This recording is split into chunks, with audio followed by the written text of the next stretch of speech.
जय हिंद साथियों। आज की इस क्लास में हम हिंदी साहित्य का नया पाठ्यक्रम जिसका नाम है काव्य, इसके बारे में हम अध्ययन करेंगे। तो चलिए हम बिना देरी किए क्लास को स्टार्ट करते हैं। सबसे पहले लिखा हुआ है काव्य। तो काव्य क्या होता है? पद्य भावों का जो कलात्मक स्वरूप होता है वही क्या होता है, हमारा काव्य कहलाता है। सामान्यतः हिंदी में एक गद्य होता है, एक और क्या होता है, पद्य होता है। तो पद्य का जो कलात्मक स्वरूप होगा वही क्या कहलाएगा, काव्य होगा।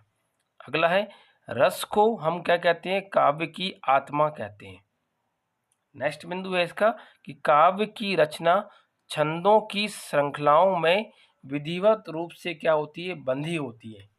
यदि आपसे इसमें प्रश्न पूछे कि जो भी हमारा काव्य होता है उसकी जो रचनाएं होती हैं कौन से नियमों से बंधी होती हैं, उन नियमों को बांधने वाला जो काव्य का अंग है वह क्या होता है, हमारा छंद होता है।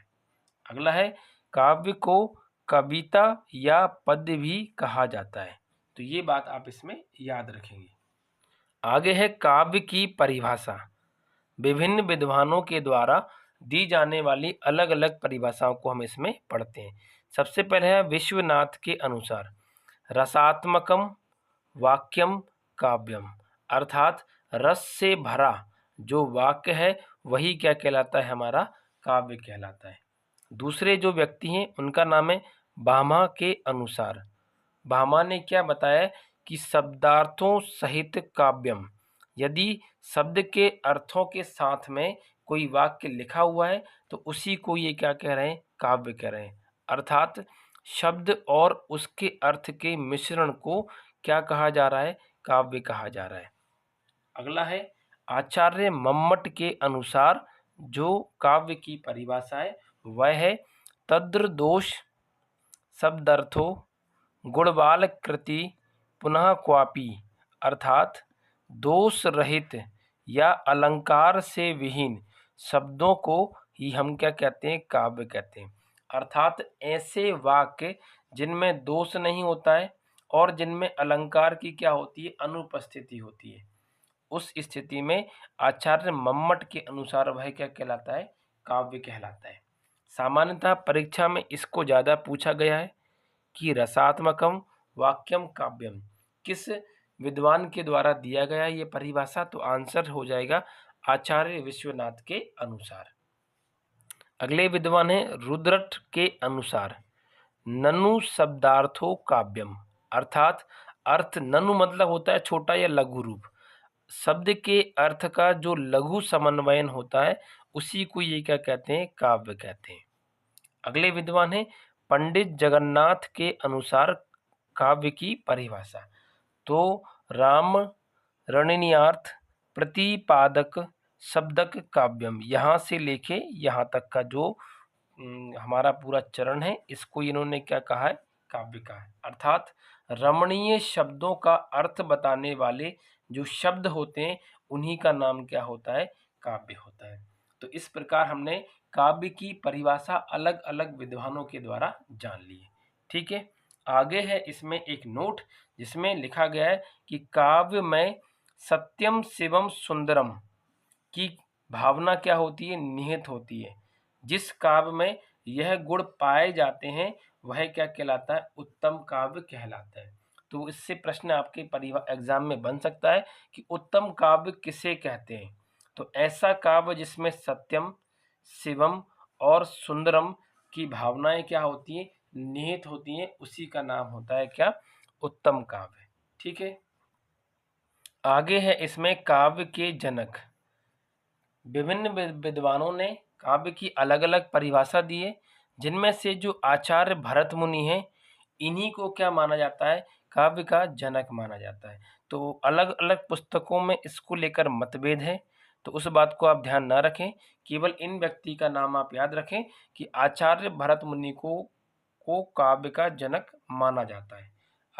आगे है इसमें काव्य के अंग, आगे है इसमें काव्य के अंग। सामान्यतः काव्य के 3 अंग होते हैं, रस, छंद और अलंकार। और ये तीनों अंग हैं, ये मैंने पिछली कुछ क्लासेस में आपको कंप्लीट कराए हैं, वहाँ से आप इसको पढ़ सकते हैं क्योंकि ये भी हमारे एग्जाम का एक पार्ट है। आगे दिया है काव्य के भेद। काव्य सामान्यतः दो प्रकार का होता है, या इसके जो भेद होते हैं वह दो होते हैं। पहला है श्रव्य काव्य, दूसरा है दृश्य काव्य। और इसको हम एक चार्ट के माध्यम से समझ लेते हैं। यहाँ पर मैंने एक चार्ट बनाया हुआ है जिसमें सबसे ऊपर लिखा हुआ है काव्य, जो कि दो भेदों में बटा हुआ है। पहला है हमारा श्रव्य काव्य, दूसरा है हमारा दृश्य काव्य। श्रव्य काव्य को फिर से दो भागों में बांटा गया है, जिसमें पहला है प्रबंध काव्य, दूसरा है मुक्तक काव्य। प्रबंध काव्य को पुनः तीन भागों में बांटा गया है। पहला है महाकाव्य, दूसरा है खंड काव्य, तीसरा है आख्यानक गीतिकाएं। मुक्तक काव्य को फिर से दो भागों में बांटा गया है। पहला है गेय मुक्तक, दूसरा है पाठ्य मुक्तक। आगे दृश्य काव्य को फिर से दो भागों में बांटा गया है। पहला है रूपक काव्य और दूसरा क्या है उपरूपक काव्य। तो इस प्रकार से जितने भी मैंने इसमें नाम लिखे, सारे नाम हमको एक एक करके पढ़ना है, क्योंकि आपके एग्जाम के लिए क्या है ये बहुत ज़्यादा इम्पोर्टेंट है। ठीक है, तो चलिए पहले हम इसमें स्टार्ट करते हैं श्रव्य काव्य के बारे में। श्रव्य काव्य ऐसा काव्य जिसे सुनकर ग्रहण किया जाता है, उसे ही अपन क्या कहते हैं, श्रव्य काव्य कहते हैं। और इसमें जो श्रव्य काव्य है उसके भी कितने भेद होते हैं, दो भेद होते हैं। कितने भेद बताए गए हैं, दो। पहला कौन सा है, प्रबंध श्रव्य काव्य, और दूसरा है मुक्तक श्रव्य काव्य। चलिए इसमें हम पहले श्रव्य काव्य के बारे में चर्चा करते हैं, जिसका नाम है प्रबंध श्रव्य काव्य। ये वाला श्रव्य काव्य सुनकर ग्रहण किया जाता है। तो आगे इसकी परिभाषा जानते हैं कि ऐसा काव्य जिसमें प्रारंभ से लेकर अंत तक काव्य क्रमबद्ध रूप से चलता है, मतलब जीवन के शुरुआती चरण से लेकर अंतिम रूप तक क्या होता है, क्रमबद्ध रूप से चलता है। और जो कथा का क्रम होता है बीच में कहीं पर भी टूटता नहीं है। और साथ ही साथ इसमें बीच बीच में कुछ गौण कथाएं क्या होती हैं, इसमें सहायक बनकर जुड़ जाती हैं। उसी का नाम क्या होता है, प्रबंध काव्य होता है। याद रहेगा, ऐसा काव्य जिसमें शुरू से लेकर आखिरी तक कथाओं का विवरण होता है, साथ ही साथ कथा का क्रम बीच में कभी टूटता नहीं है, और कुछ सहायक कथाएं, गौण कथाएं उसमें क्या होती हैं, बीच में आके जुड़ जाती हैं। उसी का नाम क्या होता है, प्रबंध काव्य होता है। आगे मैंने बताया था इसमें कि जो प्रबंध काव्य होता है इसके अंतर्गत तीन और भेद आते हैं, जिसमें हम आगे पढ़ते हैं महाकाव्य, दूसरा होता है खंड काव्य, और तीसरा भाग होता है इसका आख्यानक गीतिका। तो इसमें हम सबसे पहले पढ़ते हैं महाकाव्य के बारे में। महाकाव्य ऐसा काव्य जिसमें संपूर्ण जीवन की कथा का अध्योपांत वर्णन होता है। अध्योपांत का मतलब होता है कि आरंभ से लेकर अंत तक, जीवन के जन्म से लेकर जीवन की मृत्यु तक पूरी कथाओं का संपूर्ण वर्णन होता है और विस्तृत रूप से होता है। उसी का नाम क्या होता है, महाकाव्य होता है। महाकाव्य में वीर रस, श्रृंगार रस और शांत रस की क्या होती है, प्रधानता होती है। कुल 9 रसों में से इन 3 रसों का प्रयोग सबसे ज़्यादा किया जाता है। आगे है, इसकी जो कथा होती है वह इतिहास से प्रसिद्ध होती है। मतलब महाकाव्य की जितनी भी कथाओं का निर्माण होता है या जो भी रचनाएं बनाई जाती हैं वह इतिहास में क्या होती हैं, प्रसिद्ध होती हैं। आगे है, महाकाव्य सर्गबद्ध होता है, मतलब सर्ग से बंधा हुआ रहता है। सर्ग मतलब होते हैं पाठ या कांठ, ठीक है, उनको हम कह सकते हैं। आगे इसमें कम से कम 8 या 8 से ज़्यादा सर्ग होना चाहिए। कम से कम 8 सर्ग होना चाहिए, और 8 से भी क्या होना चाहिए, ज़्यादा भी हो सकते हैं। तो महाकाव्य में सर्गों की संख्या कम से कम 8 या 8 से अधिक होती है, और जो प्रत्येक सर्ग होता है उसमें एक ही छंद का प्रयोग किया जाता है। ठीक है, आगे है इसमें महाकाव्य में जीवन का चित्रण व्यापक रूप से होता है। व्यापक मतलब विस्तृत रूप से, फैलाव से, मतलब ये बड़ा होता है मुख्य रूप से। तो महाकाव्य में जीवन का चित्रण कैसा होता है, व्यापक और विस्तृत रूप में होता है। आगे है, महाकाव्य का जो नायक होता है वह कैसा होता है, उदात्त होता है और महान चित्रण वाला होता है। ठीक है, अगला है कि हिंदी के प्रसिद्ध महाकाव्य कौन कौन से, पद्मावत, रामचरितमानस, एक महाभारत भी होती है इसमें। अगला है साकेत, प्रिय प्रवास, कामायनी, उर्वशी, लोक, यतन, पृथ्वीराज रासो इत्यादि। ये क्या है, हमारे हिंदी के प्रसिद्ध महाकाव्य हैं और इनके नाम आपको याद करने पड़ेंगे। आगे है इसमें कि चंदर वरदाई के द्वारा रचित काव्य जिसका नाम है पृथ्वीराज रासो हिंदी के साहित्य का सबसे पहला महाकाव्य है। ठीक है, इस बात को आप इसमें याद रखेंगे। दूसरा बिंदु है इसी नोट में कि जो महाभारत है यह हम पूरे विश्व का सबसे बड़ा, विस्तृत और व्यापक महाकाव्य है। यदि आपसे प्रश्न बनता है इसमें एग्जाम में कि सबसे बड़ा महाकाव्य या सबसे विस्तृत महाकाव्य कौन सा है, तो हमारा उत्तर सही क्या होगा, महाभारत। ठीक है, अब आगे हम इसमें खंड काव्य के बारे में पढ़ते हैं। खंड काव्य क्या होता है कि इसमें संपूर्ण जीवन काल का वर्णन ना होकर जीवन के केवल एक ही अंश के भाग या एक ही अंश या एक ही भाग या जीवन का एक ही पक्ष या एक ही रूप का क्या होता है, वर्णन होता है। उसी को अपन क्या कहते हैं, खंड काव्य कहते हैं। आगे है, यह काव्य कैसा होता है, लघु होता है और कैसा होता है, साथ ही साथ सीमित होता है, छोटा होता है। मतलब इसमें जीवन के जो छोटे छोटे अंश होते हैं उनका वर्णन सीमित रूप से किया जाता है। आगे है, खंड काव्य में 7 या फिर 7 से कम सर्गों का प्रयोग होता है और महाकाव्य में कितने कर रहे थे हम, 8 या 8 से अधिक। आगे है, खंड काव्य में एक ही छंद का प्रयोग होता है। ठीक है, जबकि महाकाव्य में एक सर्ग में एक छंद और अनेकों सर्गों में अनेकों छंदों का प्रयोग करते हैं। मतलब एक ही छंद से खंड काव्य में काम चल जाता है, लेकिन महाकाव्य में ऐसा नहीं होता है। महाकाव्य में हमें अनेकों खंडों का या अनेकों छंदों का प्रयोग करना होता है। आगे है, हिंदी के प्रसिद्ध खंड काव्य कौन कौन से हैं, पंचवटी, जयद्रथ वध, नहुष, सुदामा चरित, पथिक, हल्दी घाटी का युद्ध, पूरा लिखना इसको, और तुमुल। ये क्या है, हिंदी भाषा के प्रमुख खंड काव्य हैं जो कि हमें याद रखना है। आगे है इसमें महाकाव्य और खंड काव्य में अंतर।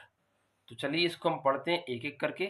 सबसे पहला लिखा हुआ है यहाँ पर महाकाव्य और यहाँ पे दर्शाया गया है क्या, खंड काव्य। तो महाकाव्य क्या होता है, संपूर्ण जीवन का वर्णन। खंड काव्य क्या होता है, जीवन के किसी एक घटना का वर्णन। इसका स्वरूप विस्तृत और बड़ा होता है, इसका स्वरूप सीमित और लघु होता है। इसमें 8 या 8 से अधिक सर्ग होते हैं, जबकि इसमें 7 या 7 से कम सर्ग होते हैं। किसकी बात हो रही है, खंड काव्य की। अगला बिंदु है कि महाकाव्य में अनेकों छंदों का प्रयोग होता है, जबकि खंड काव्य में केवल एक ही छंद का प्रयोग होता है। महाकाव्य में शांत रस, वीर रस और श्रृंगार रस की क्या होती है, प्रधानता होती है, जबकि खंड काव्य में करुण रस और श्रृंगार रस की क्या रहती है, प्रधानता होती है। महाकाव्य का जो नायक होता है या जो उद्देश्य होता है, जो पात्र होता है, वह क्या होता है, महान होता है और इतिहास में क्या होता है, वो फेमस होता है। जबकि खंड काव्य का जो नायक या जो उद्देश्य या जो पात्र होता है वह उतना ज़्यादा महान नहीं होता है और ना ही ये इतिहास में विस्तृत रूप से फेमस नहीं होता है। तो महाकाव्य बड़ा होता है और खंड काव्य कैसा होता है, छोटा होता है। तो इस प्रकार इसमें हमने महाकाव्य और खंड काव्य के अंतर जाने। चलिए अब हम इसमें आगे बढ़ते हैं। आगे है इसमें प्रबंध काव्य जो हमारा है उसका जो आख्यानक गीतिका वाला पार्ट है, आखिरी वाला, उसको पढ़ते हैं। तो इस काव्य में वीरता, साहस, पराक्रम, बलिदान, करुणा और प्रेम का वर्णन होता है। ये बिंदु आपको याद करने पड़ेंगे क्योंकि इन्हीं का जब समावेश होता है और इनका जब वर्णन होता है वहीं पे क्या बनती है, हमारी आख्यानक गीतिकाएं बनती हैं। आगे है इसमें, इस काव्य में गीतात्मक व नाटकीयता की क्या होती है, विशेषता होती है। अगला है कि आख्यानक गीतिका की जो भाषा होती है वह सरल, स्पष्ट और रोचक होती है। साथ ही साथ महाकाव्य और खंड काव्य से जो भिन्न पद्यबंध होता है उसी काव्य को हम आख्यानक गीतिका भी कहते हैं। तो ये जो बिंदु हैं, इन्हीं बिंदुओं में हमने क्या जाना कि आख्यानक गीतिका क्या होती है। अब आगे है इसमें हिंदी की प्रसिद्ध आख्यानक गीतिकाएं। ये कौन कौन सी है? झांसी की रानी, रंग में भंग और बिकट वध।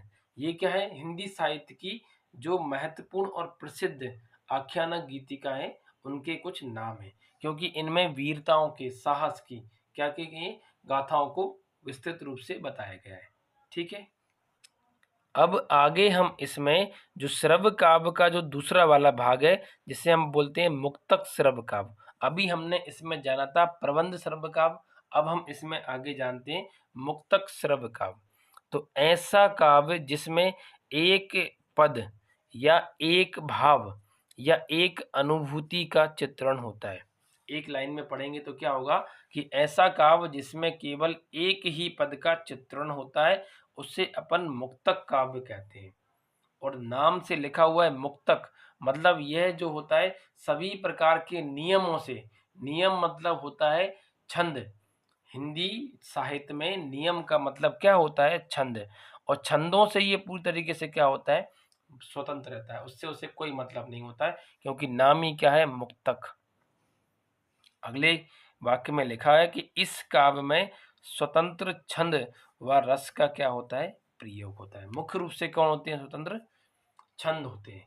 आगे, यह काव्य सभी पदबंधों से मुक्त रहता है। अभी मैंने आपको बताया वही बिंदु होगा ये। ठीक है। मुक्तक काव्य के जो उदाहरण हैं, यदि उनकी अपन बात करें तो रहीम जी के दोहे, बिहारी जी के दोहे, कबीरदास जी के दोहे, मीरा के पद, दोहावली, ऋतुओं का वर्णन, कवितावली, बारहमास, सतसई इत्यादि क्या कहलाते हैं? हमारे मुक्तक श्रव्य काव्य कहलाते हैं। आगे है इसमें मुक्तक काव्य के भेद। कितने होते हैं? दो होते हैं। कौन कौन सा? पहला होता है गेय मुक्तक, दूसरा होता है पाठ्य मुक्तक। तो चलिए पहले हम गेय मुक्तक के बारे में जानते हैं। तो ऐसी रचनाएं या काव्य जिन्हें हम गा सकते हैं, उन्हीं का नाम क्या होता है? गेय मुक्तक। गेय का मतलब होता है गाना। ठीक है। जैसे निराला जी के गीत, इन गीतों को हम गाकर क्या कर सकते हैं? सुन सकते हैं। तो ऐसी रचनाएं हिंदी साहित्य की जिन्हें हम आसानी से गा सकते हैं, वह हमारे गेय मुक्तक के अंतर्गत पढ़ी जाती हैं। आगे है, इसे गीति या प्रगीति काव्य के नाम से भी जानते हैं। तो जो ये गेय मुक्तक होता है, इसी का एक और नाम क्या होता है?